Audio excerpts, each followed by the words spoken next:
Jokowi, SBY, dan Megawati bersama dalam satu kereta api. Ini adalah tanda jelas kalau Demokrat mulai mempertimbangkan untuk keluar dari koalisi perubahan. Apalagi mimpi ini terjadi tidak lama setelah pertemuan Puan dan AHY. Maka bisa jadi mimpi tersebut adalah cara SBY memberikan sinyal bahwa pertemuan PDIP dan Demokrat sangat mungkin terjadi. Siapa presiden ke-8 yang ada dalam mimpi SBY? Mari kita main tebak-tebakan.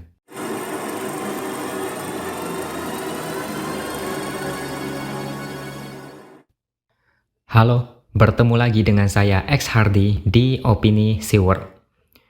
SBY baru-baru ini bermimpi dan memberitahukan mimpinya kepada kita semua. Dia bermimpi bahwa Jokowi mendatangi dirinya di rumahnya yang di Cikeas, lalu mereka berdua menjemput Megawati di kediamannya. Selanjutnya, mereka bertiga menuju stasiun Gambir untuk naik kereta. Mimpinya mulai menarik karena ada kode-kode yang belum terjawab sampai saat ini, yaitu sosok presiden ke-8 yang mereka bertiga temui dalam mimpi tersebut. Sosok presiden ini sempat berbincang dengan mereka bertiga lalu memberikan tiket kereta api Gajayana menuju arah Jawa Tengah dan Jawa Timur. Kereta itu kemudian berhenti di Solo dan mereka bertiga berpisah ke tempat tujuan masing-masing. Dari Solo, Jokowi menuju kediamannya. Sedangkan SBY lanjut naik bus menuju Pacitan. Megawati lanjut ke Blitar dan berziarah ke makam Bung Karno. Kalau kalian tanya ke saya apakah mimpi SBY ini nyata atau cuma ngarang bebas, saya juga kurang tahu. Kalau ada yang merasa lucu dengan mimpi SBY ini, wajar. Karena tidak lama setelah pertemuan antara Puan dan AHY, SBY langsung bermimpi seperti itu. Kenapa baru sekarang mimpinya, bukan kemarin-kemarin? Sungguh sebuah rangkaian kejadian yang luar biasa menurut saya. Apalagi SBY juga tidak bilang siapa sosok presiden ke-8 yang dia maksud. Apakah kelihatan dalam mimpi tapi tak mau bilang, atau wajahnya tidak jelas? Terlepas dari benar tidaknya mimpi tersebut, SBY jelas-jelas mau memberikan sebuah sinyal kepada publik. Jokowi, SBY, dan Megawati bersama dalam satu kereta api. Ini adalah tanda jelas kalau Demokrat mulai mempertimbangkan untuk keluar dari koalisi perubahan. Apalagi mimpi ini terjadi tidak lama setelah pertemuan Puan dan AHY. Maka bisa jadi mimpi tersebut adalah cara SBY memberikan sinyal bahwa pertemuan PDIP dan Demokrat sangat mungkin terjadi. Siapa presiden ke-8 yang ada dalam mimpi SBY? Mari kita main tebak-tebakan.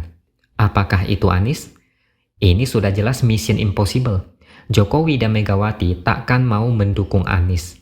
Kalaupun beneran itu Anies, anggap saja itu cuma mimpi yang apapun bisa terjadi. Betul nggak? Dalam mimpi, kejadian yang aneh-aneh bisa terjadi. Tapi di dunia nyata, Anies itu tidak mungkin bersama dengan Jokowi. Anies itu seperti meteran pom bensin yang selalu balik ke nol dan tidak mau melanjutkan pembangunan pemerintah sebelumnya. Bagaimana kalau presiden dalam mimpi itu ternyata Prabowo? Ini juga tidak mungkin terjadi. Kondisi dalam mimpi itu tidak memungkinkan.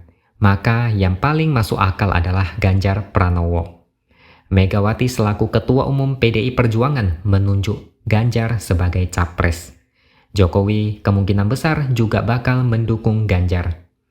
SBY juga mendukung dan arahnya mulai jelas sejak ada isu-isu PDIP akan mengajak Demokrat berkoalisi. Kalau masih bingung siapa presiden dalam mimpi itu, tidak usah terlalu dipusingkan. Toh, itu cuma mimpi SBY yang tidak perlu terlalu dianggap serius. Itu pun kalau beneran mimpi. Mimpi kadang bukan patokan sebuah kejadian di masa depan. Dulu Prabowo pernah dimimpiin sampai 5 kali, yang kemudian ditafsirkan oleh pendukungnya sebagai tanda Prabowo bakal menang Pilpres 2019. Nyatanya Prabowo tetap jadi runner-up. Jadi menurut saya mimpi SBY itu adalah sinyal politik yang cukup jelas. Sehingga bisa dikatakan Anies yang bakal mimpi buruk akibat mimpi SBY ini. Ya, gimana enggak mimpi buruk? SBY kasih kode kebersamaan dengan Jokowi dan Megawati. Itu adalah tanda Demokrat mulai bersiap menyeberang koalisi jika deal terjadi. Jarang-jarang SBY mengungkit nama Megawati karena sejarah panjang masa lalu sejak tahun 2003. Demokrat makin kesini makin merapat ke gerbong PDIP jika melihat situasi saat ini. Anies pasti bakal mimpi buruk tiap malam membayangkan nasibnya yang seperti telur di ujung tanduk. Setiap saat, statusnya sebagai bakal calon presiden bisa lenyap kapan saja. Bahkan Jokowi komentari mimpi SBY dengan mengatakan itu bagus karena presiden dan mantan presiden bekerja sama membangun negara ini. Dan itu adalah mimpi kita semua. Bisa kalian bayangkan bagaimana perasaan Anies saat mendengar itu semua? Apalagi beberapa hari lalu Anies terkesan sombong menyindir soal keberlanjutan pembangunan. Sekarang dia tidak berkutik, disindir Jokowi dan dihajar oleh mimpi SBY yang menjadi mimpi paling buruk buat Anies. Mimpi terburuk Anies saat ini adalah bubarnya koalisi perubahan. Manuver Demokrat saat ini cukup ugal-ugalan yang membuat Anies berdebar-debar tidak karuan. Di satu sisi, Demokrat mendukung Anies, tapi di sisi lain mata melirik ke PDIP dan tampak mesra. Kalau Anies mau selamat, satu-satunya cara adalah segera deklarasikan nama AHY sebagai cawapresnya. Karena kalau tidak, Anies akan selalu dikenang sebagai bakal calon presiden yang terjatuh di tengah jalan.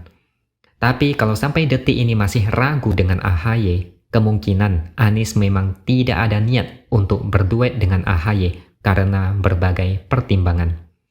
Anies harus segera memilih dan memutuskan apakah merespon serius mimpi SBY atau membiarkan mimpi SBY jadi kenyataan.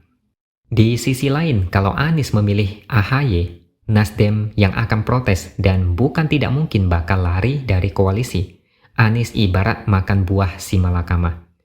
Pilihan ada di tangan Anies dan saya tetap lebih memilih Anies berduet dengan AHY ketimbang Demokrat gabung dengan PDIP.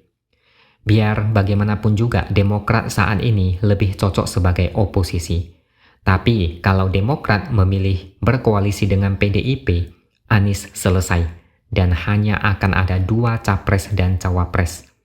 Benar sekali apa kata Jokowi, negara ini tidak mungkin balik lagi ke nol, tapi harus melanjutkan apa yang sudah berjalan. Pemimpin selanjutnya harus menerima dan melanjutkan estafet kepemimpinan, bukan beretorika mengubah ini itu dari awal. Memang kondisi paling ideal adalah semua capres sepakat melanjutkan pembangunan yang sudah ada. Tapi apa daya, Anies mau jadi pahlawan kesiangan dengan tampil beda. Dia bangga dengan statement tersebut dan seolah tidak merasa malu. Orang model begini tidak layak jadi presiden, kecuali presiden PKS. Oke, sekian dulu opini dari saya. Subscribe channel ini supaya makin berkembang dan tuliskan komentar Anda. Terima kasih sudah menonton dan sampai jumpa lagi di lain kesempatan.